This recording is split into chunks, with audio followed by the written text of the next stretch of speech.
this open. Great. Cheers. You know what I saw this week? An ad for the Masters. Goosebumps really hit home. I can't wait for April. It's going to be a heck of a golf tournament, especially if we get Mr. Woods in the field. You're speaking my language now, man. We also might have a new logo this week. Who knows? Who knows? Maybe. Can't see it on Instagram right now. Get out of jail. We're trying. I'm appealing it. I've learned my lesson. Talking divots, rolling putts for the win, flush a wedge. Watch it land by the pin, southern flow. Welcome to the Talking Divots podcast. I'm Steve Byrne. I'm Jack Snow. Let's get into it. I want you to start this week's recap. Yeah. Mostly because you were at the Cognizant. Yeah, so the Cognizant Classic at PGA National, Yeah. Palm Beach Gardens. I went Friday with my buddy Tony. We had a fantastic time. We were right on the 17th hole in this little suite, all you can eat, all you can drink. We got out on the course. I followed Koepka. I followed Homa. I followed the leader Smotherman for a few holes. I've got some good footage of me walking right next to him. Followed a great winners group. It was Keith Mitchell, Joe Highsmith, Yeah. and who was the third? They're all previous winners there. Yeah, you'll come up with it. at Yeah, some it'll point. come around. But That's a great event. oh, it was awesome. Just Hospitality good. the hospitality was great. It was hospitable. It was quite hospitable. And we had a great view of the 17th hole. One of my favorite moments was Isaiah Salinda put his ball right at the green, and it was sitting up kind of in the mud, and it was right on the edge. I saw that. Yeah. And his caddy, Gino, Joel Damon's old caddy, was sprinted to the ball. And Isaiah stayed at the penalty drop area to see if it was playable. And Gino was kind of pissed. He was like, sprinted back to Isaiah. And I was right on the edge, kind of where they passed by. And I was like, good hustle, Gino. Good hustle. Did you And really? They looked up at me and was like, fuck this. But no, they ultimately decided he was going to play it. He went over to his ball, took his shirt off, took his shoes off, A la Joel Damon. a la Joel Damon. And yeah, different circumstances. Different capacity. But he hit a great shot, actually. And I think he made the par. He made a three. He made a three. He made a three. That was the that highlight was of the day. incredible. Yeah. I would say that was maybe the shot of the tournament, but I'm not gonna say that. And I will tell you what the shot of the tournament was. Shit. It was Max McGreevy on the third hole in round 4. Yeah, he made the first albatross of the season. So the first albatross of the season gets the first cheers of the night to Max McGreevy, Oklahoma University product. Kid's a stud. Here we go. Max Absolute stud. McGreevy, first cheers of the night. That was fantastic seeing an albatross. My shot of the tournament was Nico's shot on 17, final hole. The announcers were like, is that going to carry? Is that going to carry? It barely carried the water, drained the birdie, all the momentum in the world. Ultimately, ended up winning the tournament. We can talk a little bit about Shane Lowry. We pick. will. I mean, Mike and I were talking about Nico's shot earlier. Before you got here, Mike and I were back there Yeah. talking about Nico's shot on 17.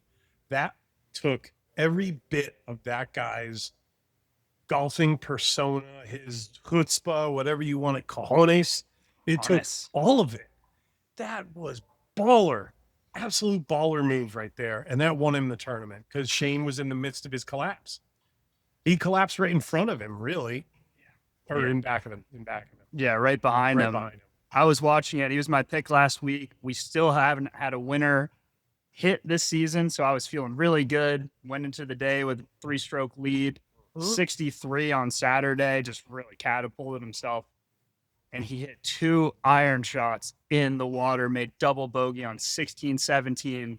So unfortunate to see. I know he really wanted to win in Florida. Inexplicable. For such a solid iron player, one of the best iron players in the world, maybe one of the best ball strikers in the world, to do what he did on 16 and 17. That really, to me, was something that you might only see him do once in his career. And sadly, we had to see it. He had to live through it.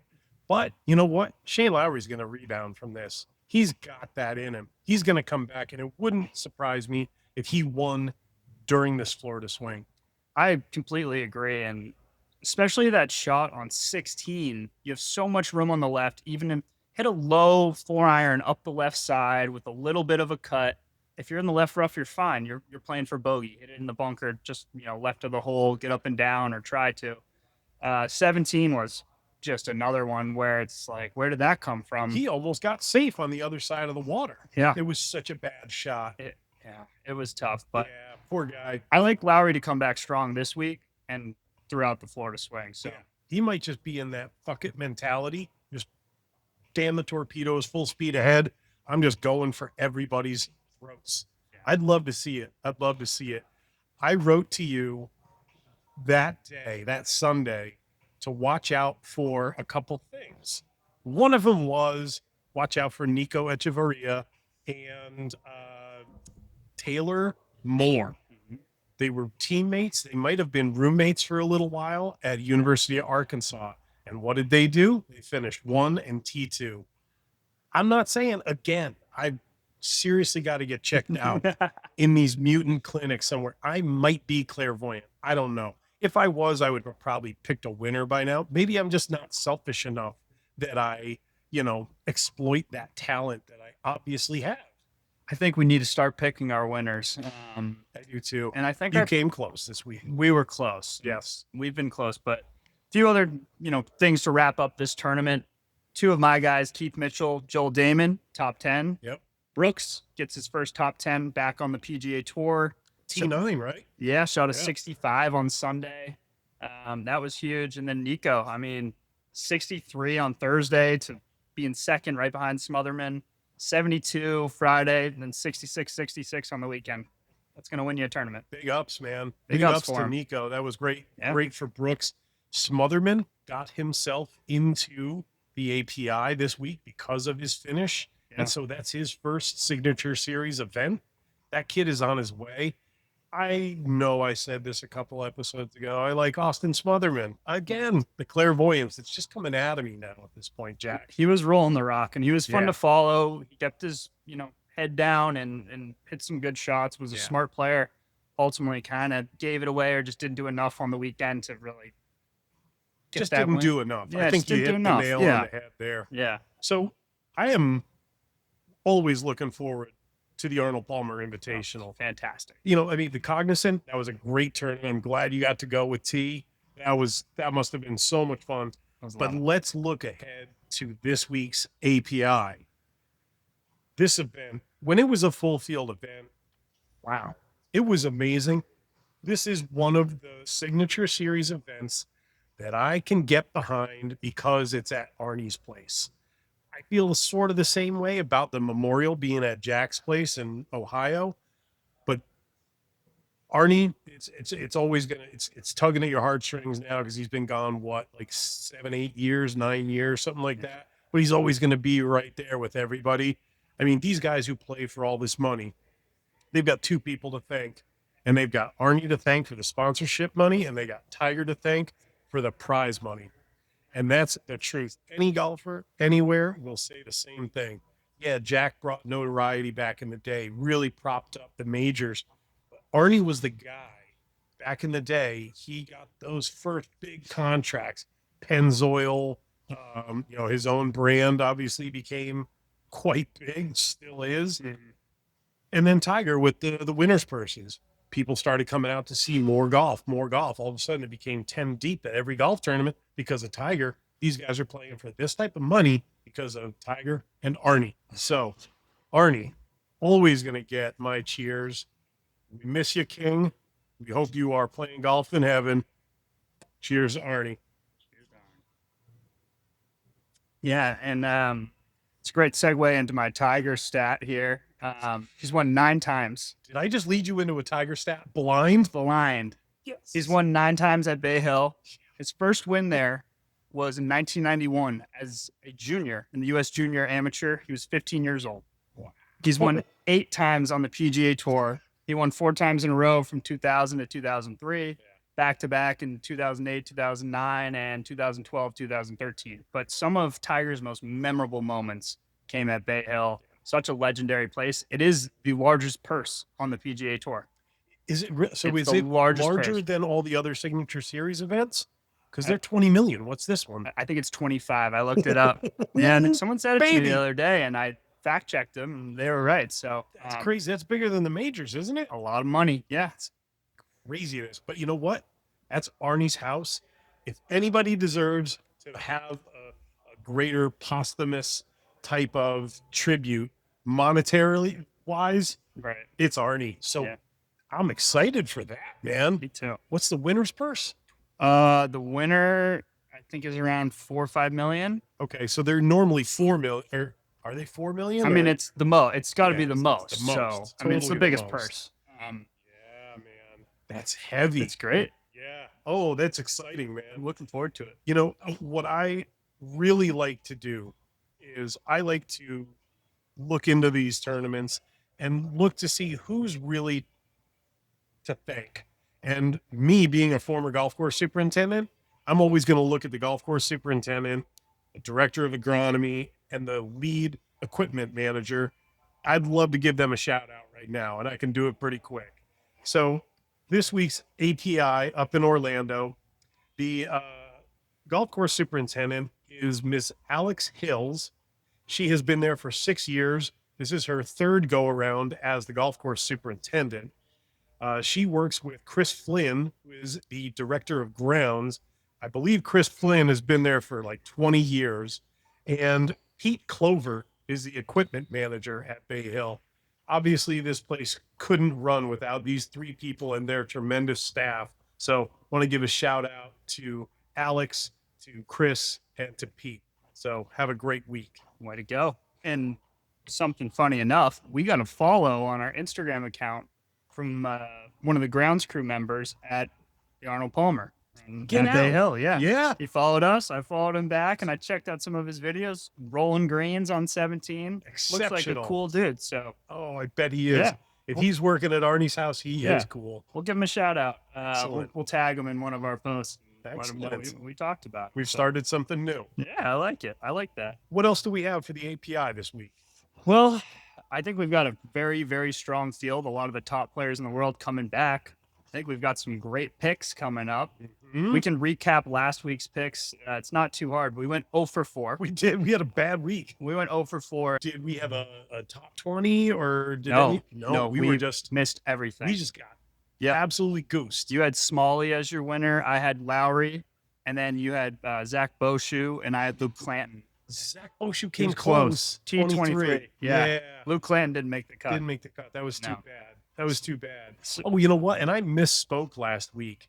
I said that Alex Smalley had won on tour and he won putting one-handed.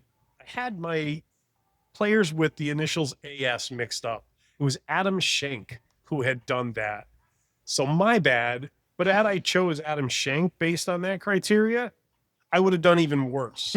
So it's okay. I think it's a wash. I watched him for a few holes, Adam Shank. He was Yeah. playing at the Cognizant. Yeah. Did you put one-handed? No, he had two hands on the Okay. part of this week. Okay. So who knows? Interesting cat, man. But yeah, for our picks, I am down $120 overall.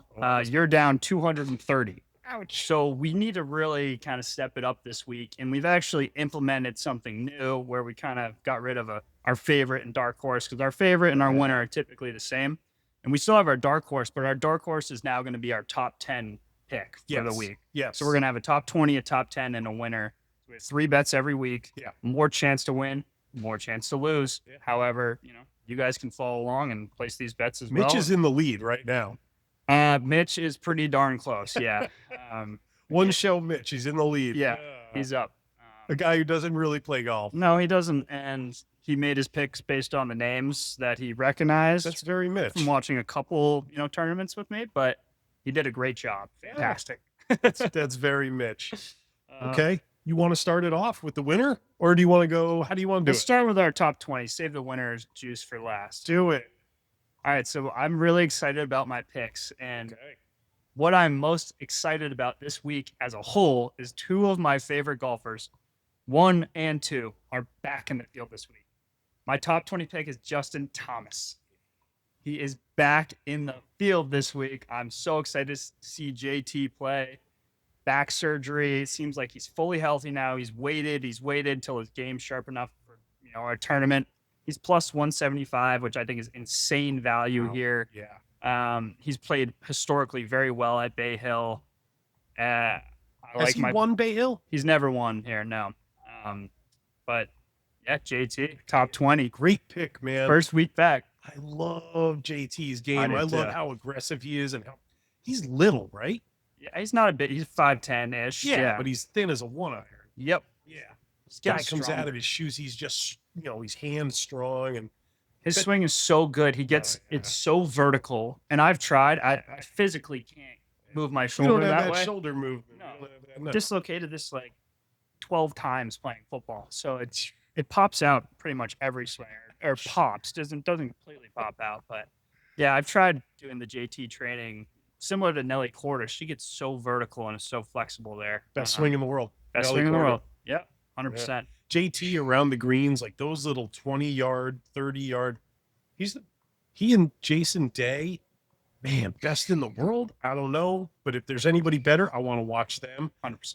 God, those two around the greens are just unbelievable. I love JT's like just ability to clip it. Doesn't matter if he's taking it off cement. He's just gonna nip it, spin it, and it's done. He's awesome. Yeah. All right. So I guess you want my top 20. Who you got? I got Jake Knapp. Love it. Yeah, Jake Knapp, I think, is rounding into form. I think he's been like right around the top 20 almost every tournament since Sony. So I think Jake Knapp is due for a big year as a whole. But this week, I'm going to see Jake Knapp climb that. He's going to be on that last page of the leaderboard. I don't know where he's going to finish, but I know he's going to be in the top 20. Another great swing on tour, and it's very different than Justin Thomas, where he gets so much extension and gets the club so far back, and when he comes down, it looks like he's not even trying.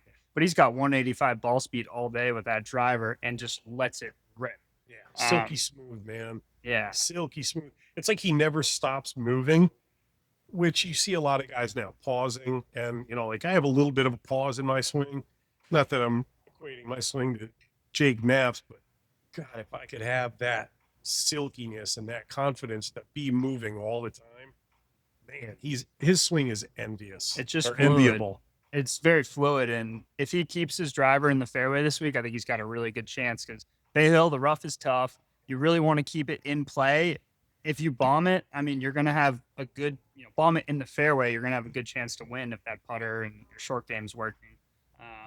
I like that a lot. I agree. You want my dark horse, my Yeah. top 10? Yeah, Do a snake style? I like it. All right. So my dark horse is Nikolai Højgaard.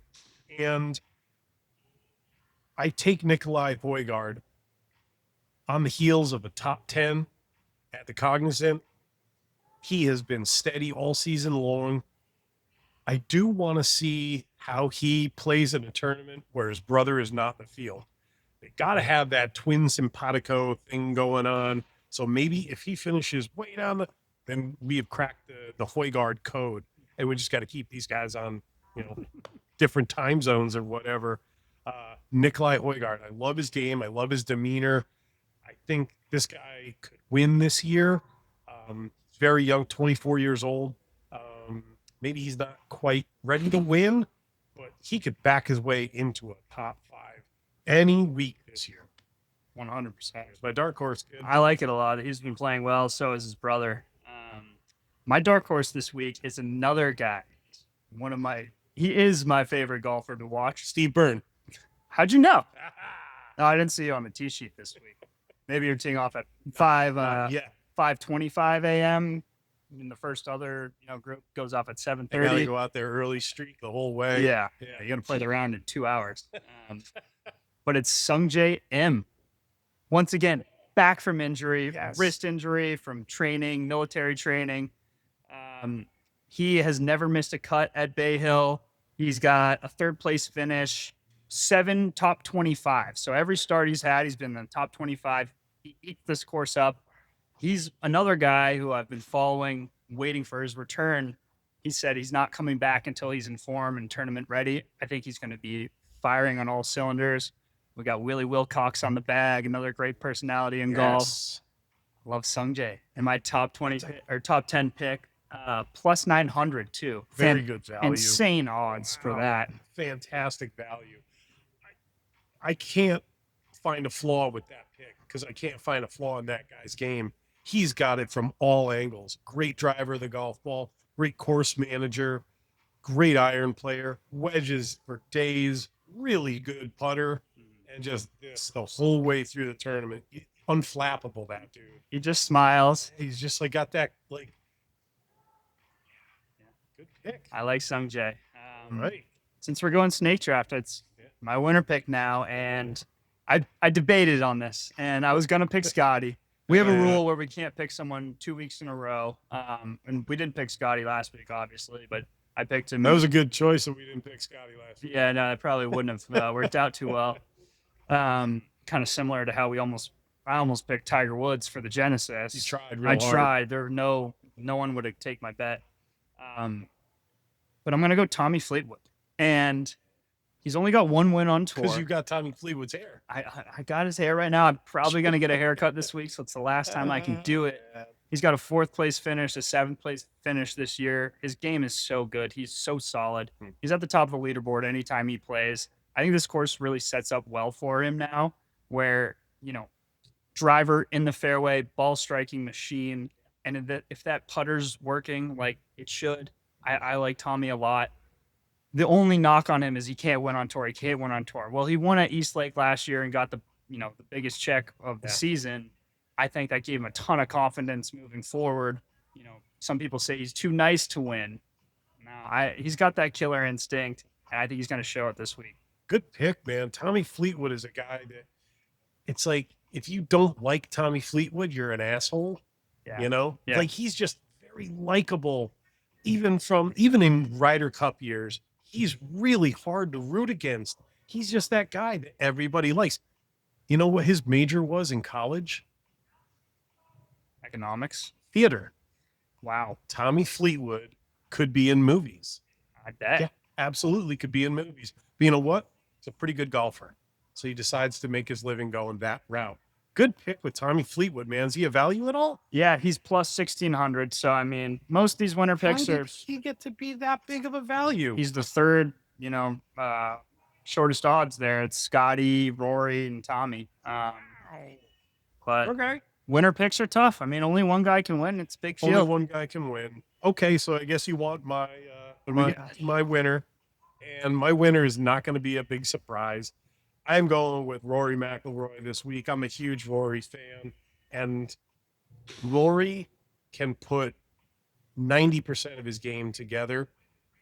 He wins this by 5 shots. That's how confident I am in Rory's all-around game. Now, if he's missing an element and he can put 70% of his game together, I still think he wins this without a playoff. I'm so confident in Rory this week to win that I am willing to not wear a Titleist hat in our next show. Yeah. I'm willing to not wear a Titleist hat. I would go so far as to wear like a Callaway hat or maybe a tailor-made hat. Wow. Yeah. That's how confident I am. I liked the Malbon hat you had on last week. Did you like that? Yeah, that was a good one. Do you like the rope? Yeah, rope rope style. throwback style. Yeah. Fits cool. great. High class style. Well, we haven't had a handshake bet in a while. You're right. What do you got for me? I think I'll put Tommy Fleetwood to finish higher than Rory McIlroy. Give it up. Handshake bet. bet. I'm taking Rory to finish higher than Tommy. Handshake bet. This is for money that you all can't even come to terms with.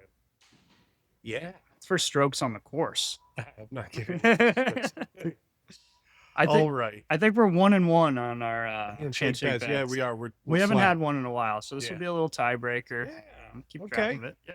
So from the API, this is one of the weird weeks where we've got an opposite field event. And this is one of the reasons that I can get behind the API as a signature event. Obviously, being in Arnie's house, it should be a signature series event. But there is an opposite field event for this, the Puerto Rico Open, baby. Yeah. I love this event because that golf course, that whole compound, even though it's right on the ocean, half of the property is in the woods, and you wouldn't know that you're anywhere near the ocean. The wind can play a factor on 2/3 of the golf course, where that 1/3 could be totally protected, or it could be totally flip flopped. You've got wind affecting 2/3 of the golf course, and 1/3 is totally benign. Beautiful track, absolutely beautiful track. I'm going to give a quick shout out to the golf course superintendent, Jason Matos is the golf course superintendent this week for the Puerto Rico Open. Jason has been at this golf course for several years, doing a great job. Every year it looks amazing on tour, on TV. Can't wait to go there in person one day. Jason, good luck this week. What do you got this week for Yeah. the Puerto Rico Open? Well, we got a great field for it. Obviously, we got a signature event, so not all the tour guys can make it. A lot of big names, so it's definitely a tournament to watch. I'm sure it'll be televised, flipping and flopping with the It's mostly API on Golf Channel, I Golf think. Channel. Yeah. But no, let's monitor it. I really love this event because of the field. The field is always all over the place. Very well represented. 21 different nations will represent this tournament, which I love. I love seeing all the flags that they fly outside the clubhouse. I love seeing guys you don't normally get to take a look at. And these are the types of tournaments that allow for that. And it is wide open. And that's what I love about it. And as we kind of saw with the Cognizant Classic, obviously Shane Lowry was at the top of the leaderboard, but it gives room for these guys who don't get a ton of starts on the PGA Tour to earn some more starts down the line in the season. So we'll see some guys definitely step up for a top 10 finish, hopefully, and get a few more starts throughout the year. So I think it's a good opportunity. I'm just going to go back to the API really quick. There's a guy in the field named Lee Hodges at the Cognizant Classic. Now, Lee Hodges was the 101st on the money list last year. So it means he just missed out on keeping his card this year. And I don't know if you remember this. He left his last putt that would have gotten him in exempt for the year painstakingly short, like one more revolution. I'm not going to go into what we call that, but Lee Hodges stepped up this week. I was so proud of him. He knew what he had to do last week, and he went out and did it, and he earned himself some more starts. And I believe he's in the field in Puerto Rico this year or this week. Shout out Lee. Shout out to Lee Hodges. Yeah. Awesome. He's got the best country star name too, country music star name. Yeah. Country star Lee Hodges. He sounds like a country singer. Right. I bet you he digs country music. I think he's a Southern kid. I don't know where is he Alabama? Yeah, I don't know. I don't know. That'd be a good one to know. My winner, because we are splitting the Wonder Twins, is going to be Rasmus Højgaard. Love it. I want to see if he can do it without his brother, who may be a minute or two younger or older than him, over his shoulder saying, I'm going to have bragging rights. I love Rasmus Højgaard's game. I've said it before how I am terrified about these guys with Ryder Cup potential for years to come.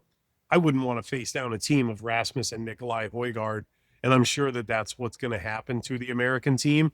So get ready. I think this is Rasmus Højgaard's week in Rio Grande, Puerto Rico. Yeah. So who do we have for your dark horse here? My dark horse is Davis Thompson. I like D-Tomp. He's done a very interesting thing where he's had 3 eagles in one round. It was a long time ago. It was like at the 23 Amex. But when I saw this guy, he looked like he was 12 years old. And man, he's just one of these prototypical modern golfers. He's tall, he's lanky, he's muscular, not big, but he doesn't waste a lot of weight on non-muscular. He's just put together as a true professional golfer. Great putter. And it's he could put on Bentgrass. He could put on Bermuda, put on Pazzi. He's just a phenomenal player. Davis Thompson. My dark horse is going to be S.H. Kim. Okay. A guy that I have talked about before. I love following him. His game is so solid, and he's a guy that'll come top 10, but then miss the cut, and then come top 20, miss the cut on tour in these typical, full field events. So I think taking Scotty, Rory, all the top guys in the world out of this field, he's going to excel. It gives him a chance to excel. And I think he's a guy who can play in weather too. And he's not afraid. He's very young. So I like SH Camp, sneaky little dark horse here. Cool pick. Very cool pick. So does that give you the last one, or am I taking the last one? Well, we can give our top 20s. Okay. Give me your top 20. So this is kind of a surprise. All right, give it up. John Daly II. John Daly the second. Yes. It's his first start on the PGA Tour. I love it. Obviously, we watched his dad play a lot of golf throughout the years. I've seen John Daly play on some YouTube videos. Arkansas Razorback, sponsored by Hooters, like his dad. He's got game. Let's see what he can do with the pros. Didn't he have like a very high finish at the amateur last year? Yes. I want to say he made the semifinals. Yeah, he's a great player. Kid's got game. We've seen him since he was like 12 years old playing in the PNC, father-son, which is like, not quite father-son because, there've been like Annika Sorenstam plays with her son, Will. Right. Peter Forta plays with Nelly. That's a cool event. I love watching that event. Wow, John, good And deep dive into the field there, man. Yeah, and he's got a much different swing than his dad. I mean, his dad brings it all the way back, cranks it. He's got a much, more kind of sawed off takeaway and follow through, but pounds the ball. He might have had the benefit of a little bit more, schooling in the realm of golf than his dad did. His dad was just born with more talent than you and I can even ever come to grips with. It's insane. The guy's amazing. He's still. I really hope he plays until he's 90 years old. I hope we're able to see him until he's 90. He's hilarious. But Yes. yeah, we'll see how Junior does. But who you got for your top 20? My top 20 is a University of Florida product, Ricky Castillo. I like Ricky Castillo a lot. He's been trending up. Skinny as a one iron. This kid bangs it. He's just he's just swinging for the fences. He's unafraid, and he's one of those kids who it wouldn't surprise me at all if he won this event. It just doesn't. He plays like he doesn't care. Like he knows he's out there. He could be doing something else. He's probably good at 10 other things, but he is a phenomenal player, great talent. I like Ricky Castillo. Awesome. Well, we set the board for the API and the Puerto Rico Open. Yeah.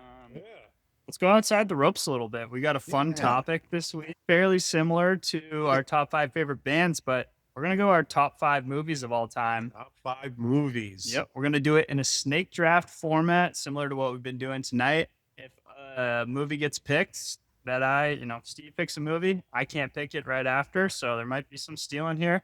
I don't know. We're from different generations and maybe we have different favorites similar to our band, but, I think Are we from different generations, Jack? I don't know. Are we really? If you can't tell, Jack is just a couple of years younger than me. We're not from different centuries. No, we are from the same neck of the woods, so we've probably Correct. got like the same demented senses of humor going on. So I think that's why we started this podcast. Yeah.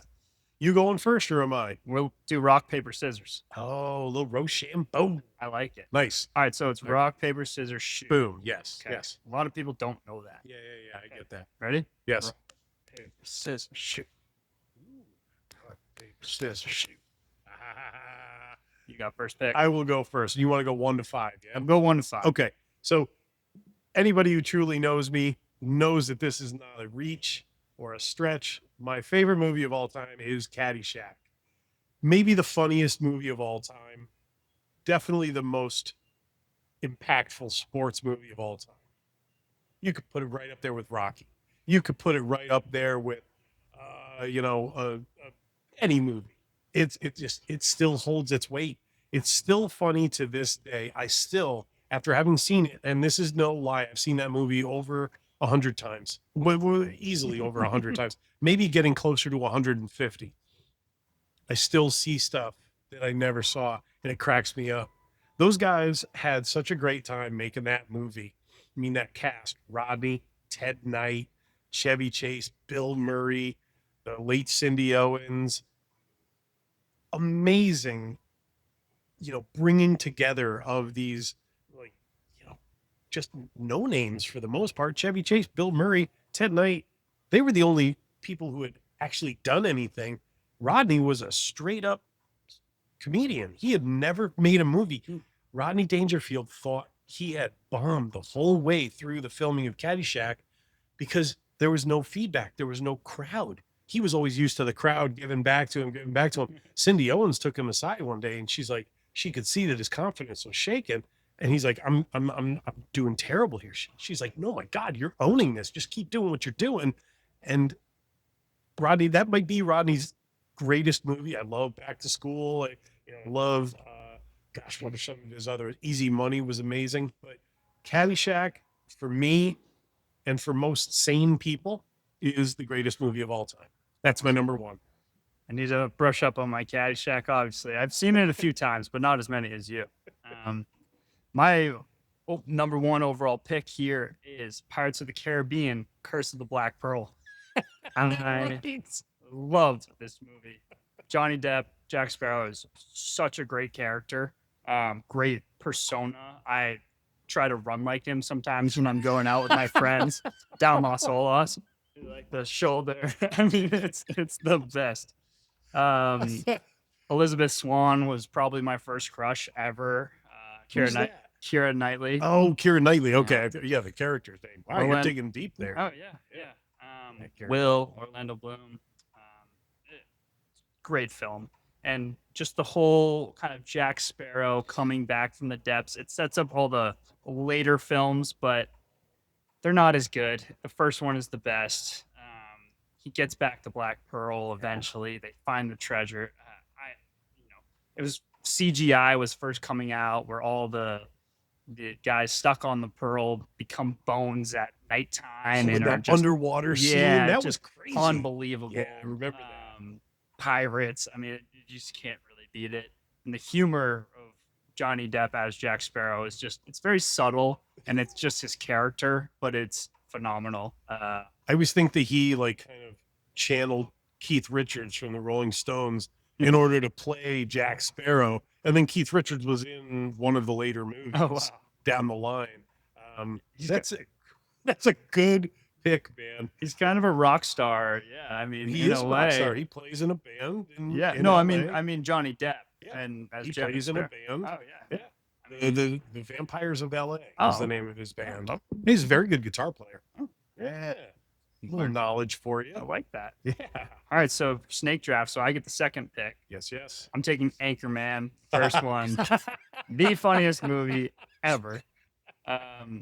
Ron Burgundy is one of the better characters of all time. I think, if not the best. It rivals Jack Sparrow. That's why these two. If anyone asks me what's your favorite movie, it's these two, and I don't necessarily have a one or two. But no, I mean with Steve Carell, all the Paul Rudd, it is so cleverly done. Where Will Ferrell as Ron Burgundy tries to be so kind of eloquent and articulate, and just thinks he's the man because he's a newscaster, but he is so fucking funny about it. Playing the jazz flute. Oh my God. Some of the scenes with Veronica Corningstone. I mean, Christine Applegate. she's Top 10 hottie of all time. top 10. Yeah. Top 10 for sure. Maybe that'll be our next segment is top. We'll do a snake draft of top That might be. It could be a little controversial. Go fuck yourself, San Diego. It's so good. One of the greatest lines ever said on screen all the whole time. San Diego, I believe that's German for a whale's vagina. The ancients may know, but that was such a good one there, Jax. I am gonna shift gears for my number two from comedy to one of maybe the most brutal, epic fighting movies of all time. Braveheart comes in at my number two. Braveheart, I might have seen Braveheart in the theater more times than I ever saw any other movie in the theaters. I probably spent $100 watching Braveheart in the movie theater because it was so big and epic. And I had to say, I remember the second time I saw it more than I remember the first time I saw it. First time I saw it, I was like, wow, it was just incredible, right? And the second time I was like, I'm looking for wow, that's incredible. Mel Gibson directed this movie. Mel Gibson owned this movie, but it was also like the underlings in the movie were so good. Brendan Gleeson, who played his best friend, like he rips your heart out at the end of the movie when he's watching his best friend get like his insides torn out from him. What a phenomenal movie. But to see it on the big screen so many times, like I always look back at that. That was like such a treat gift to be able to, be that age that I was when I was able to see that movie in the movie theaters. Just absolutely loved it. I think it came out when I was like 23. And I mean, God, I might have seen it twice in one day. I had to pay for both of those. I don't have to do that anymore. Braveheart, my number two. Just love it. Still has one of my favorite lines ever on screen, and that was, "Every man dies, not every man truly lives." It's like, it just goosebumps, bumpies. For my number three, I'm going to stick to that vein of big, massive on-screen battle movies, and Gladiator comes in at my number three. And this wasn't hard to differentiate between 2 and 3. I think Braveheart pushes Caddyshack. It gives it a good run for its money. Gladiator was my number 3, will always be my number 3. There's the big difference between my number 4, which you'll see.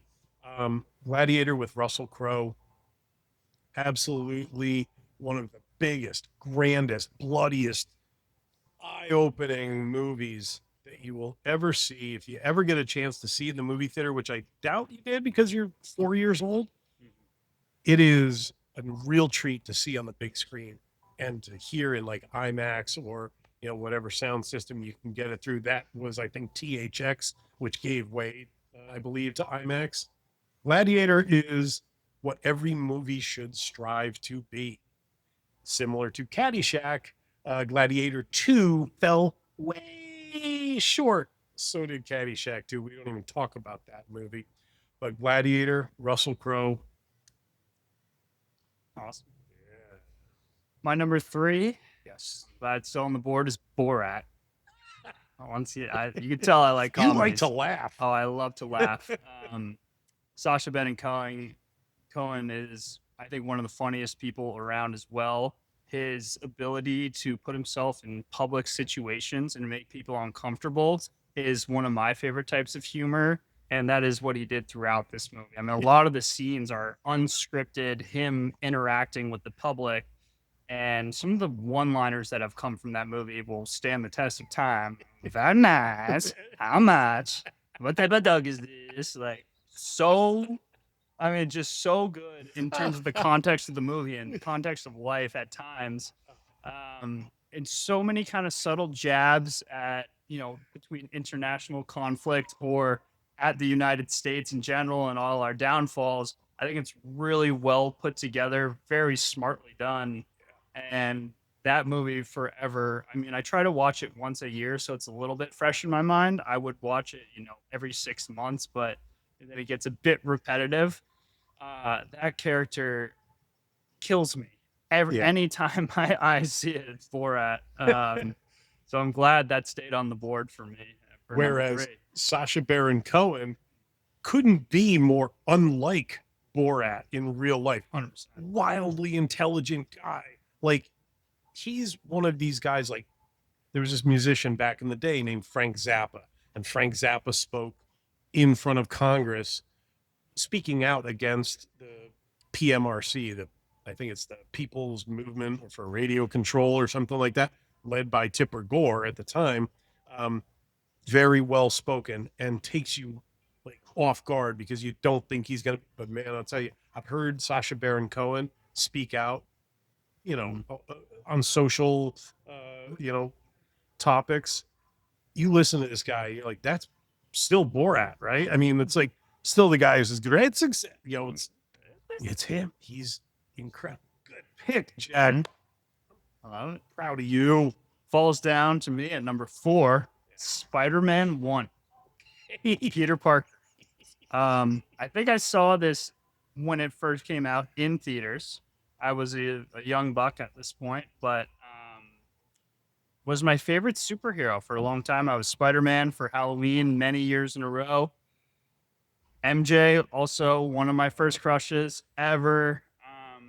Love how the movie is put together where he's undercover. Spider-Man has to hide it. He starts making money from taking pictures of himself. Other newscasters can't find him. Ends up saving the day, as he always does. Toby Maguire inspired me to watch another movie that almost made my list, which I won't mention. I'll mention in my honorable mentions. But yeah, Spider-Man 1 will always hold a special place in my heart. Good job, man. You know who I loved in those movies was the guy who plays J. Jonah Jameson, the head of the newspaper. Yes. I So cannot good. believe that I can't think of his name right now because he's Oh, like no, one of these guys. He was in Whiplash. God, he's so good. He was born to be J. Jonah Jameson. I He's mean, he perfect. took that role on and just nailed it. Yeah. Absolutely amazing. The Green Goblin's a great character in that as Yeah, well. yeah. Totally conflicted, Yeah. has gone completely crazy, drags his son into it. Yeah, there's like a lot of elements going on Son in those hurts, movies. bangs his head, doesn't remember anything, comes back, and it's just You got the love triangle there it's with major love triangle. Osborn Jr. and Peter Parker Yeah. and Spider-Man and So MJ. So it's actually like a love square because Yeah. Peter Parker's two people. Yeah, interesting. Very Spider-Man 1. Yeah. That came out of nowhere. I didn't expect that. Good for you. Okay, so I mentioned that my number 3 and my number 4 were going to be totally different. They couldn't be more different. Equally as bloody, but Shaun of the Dead coming in at my number 4 was one of the funniest movies I've ever seen because they just throw stuff at you that you don't expect. It still gets under the radar, and I've got to rewind it and be like, oh, that's what he said. Simon Pegg, Nick Frost, amazing, like the modern day Abbott and Costello, big guy, little guy, that thing has been done to death, but these guys, they are magic together. They've done several movies together. Paul, Hot Fuzz, Shaun of the Dead, and there's one other one that they made that was just truly brilliant. I can't think of it right now. But Shaun of the Dead, if you haven't seen it, and I'm assuming that you haven't. I have, actually. you have. A long time ago, but Okay. refreshing. Worth a revisit because it's so funny. It's so gory. The music is amazing. It's incredibly violent, but the violence is all super duper funny. Like, there's nothing funnier than watching a zombie get their head bashed in with like a cricket mallet or a cricket bat, whatever they call that. And it's just one of the most beautifully timed movies. The comedic humor in it, or the comedic timing in it, unbelievable, absolutely unbelievable. And those guys, they had to have had the best time filming that movie. Shaun of the Dead, my number 4. Who's your number 5? My number 5 brings it way back down now. I had one funny one. I had two funny ones, Caddyshack and Shaun of the Dead. I feel like I was kind of well-rounded in there. So my number 5 brings the emotion level way down. Leaving Las Vegas is my number 5. A brilliant movie by starring Nick Cage and Elizabeth Shue. I want to say this was like 1994, 95 in that time frame. Absolutely brilliant portrayal by Nicolas Cage of a guy who has lost everything. He has gone through a divorce. He's lost his kid. He has just given up on himself and his high profile job in LA to move to Las Vegas with one thing on his mind, and that is to drink himself to death. So yeah, it's really dark. It's really dark, but the moments of light in the movie like bring you right back up into your seat, and then boom, they just smash you right back down because this guy is here to do one thing, and that's to die. Elizabeth Shue gave one of the greatest performances I've ever seen in my life that never got nominated for anything. Absolutely brilliant portrayal of a prostitute who tries to save Nicolas Cage's life, and she knows that it's a losing cause, but she tries anyway, and her life is unraveling as well. But watch these two together on screen. It was just an amazing movie. I watch it now, and I still get chills from it. It's so good. Yeah. Another movie I need to touch up on. Have you ever seen it? I don't think so. It's I've heard of it, but I've so good. never Great watched it. music too. Some old jazz standards that are redone by Sure. more modern artists. Like Sting is on the soundtrack. Does a great cover of a song called "My One and Only Love" that was maybe made most famous by Johnny Hartman and John Coltrane back in the early '60s. But Sting does a wonderful job. Michael McDonald is on the soundtrack. Don Henley does a great song, a great soundtrack, great movie. To round it out, I'll go back to the comedy side. Old school, obviously. You tell from Anchorman. Will Ferrell is my favorite actor of all time. I think anything he's in is phenomenal. Him and Luke Wilson starting a frat as middle-aged men Don't is forget Vince Vaughn. and Vince Vaughn. Yeah, is absolute comedy. Vince Vaughn's one of my favorite actors of all time as well. Just the scenes, the humor, them dealing with their wives, getting away. The old guy Blue, I'm joining that. You're my boy, Blue. Dropping, a brick off the side of a building with string attached to his balls. I mean, the fight they have, or the wrestling match they have inside their frat, Where he just like up and dies. Yeah, Yeah. so good. Great Old stuff. School is a movie I will never get tired of, and I could watch, every single day for the rest of my life. Absolutely, man. I agree with you 100%. Another one that I got to see in the movie theater that was like, I remember my buddies and I, we ditched our girlfriends at the time, and we just all went to go see this movie because it was a guy's movie. And I mean, we were like punching each other. We were laughing so hard during this movie.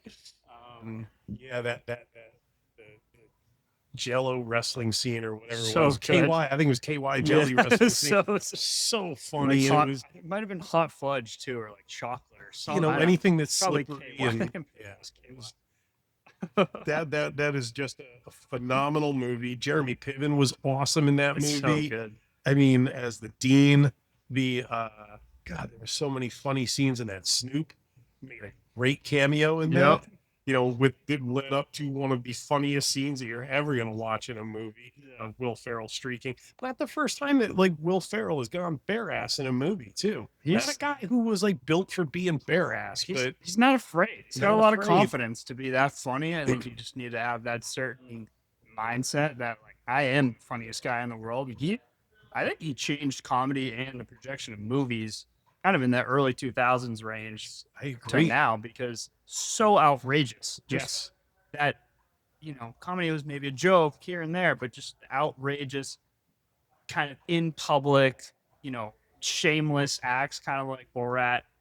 Yeah. That's what really makes me fun. My favorite type of humor is messing around with my friends and being sarcastic and them being gullible and just messing with them. Isn't that the best to have a friend who's really Oh, gullible? it's so Yeah, because you get to really flex your comedic Yeah. boundaries with that friend. 100%. He's like, oh my god, you're 100 years old. You don't look a day over 27, yeah, guy. exactly. Yes, dumbass, because I'm 27 years old. Yeah. I love Old School, man. It's just that would have made my So list too. And had it made my list, what would have been your number 6? Because you got to give I've got some honorable mentions. Give it up. Training Day, great Oh, film. That would have been very anti the rest of your list. That's Oh. one of my favorites. I had that on DVD growing up as a kid. Yeah. All the Mission Impossibles could have made my list. It was Even just number 2? all of them. Wow. All of them. I Okay. had Tom Cruise just sprinting Yeah. throughout every movie. Those are some of my favorite scenes. Jason Bourne movies, Pineapple Express, Get Him to the Greek. All these. I mean, it was tough, but I feel very good about my list. You did a great job. We never Pineapple overlapped either. Yeah. Well, I went 3 dark and 2 funny. Yeah. You went 4 funny, 1 normal. Yeah. One normal. Yeah. Spider-Man and I guess, and Pirates of the Caribbean, a little bit of a comedy, but Definitely a comedy. yeah. Yeah. Who you got for Um, honorable mention? If I was to throw an honorable mention, I feel really good about my list. I think if I was to throw an honorable mention in there, I might go Bull Durham. I think Bull Durham like struck a chord with my generation that still not the most quotable movie of all time, but if you are somebody, so I'm 54, anybody who's 60 to 40 has seen Bull Durham and knows that movie well. Right. So that was a movie that really crossed generations because it's baseball. So that's an easy thing to like get people into. It's baseball is amazing.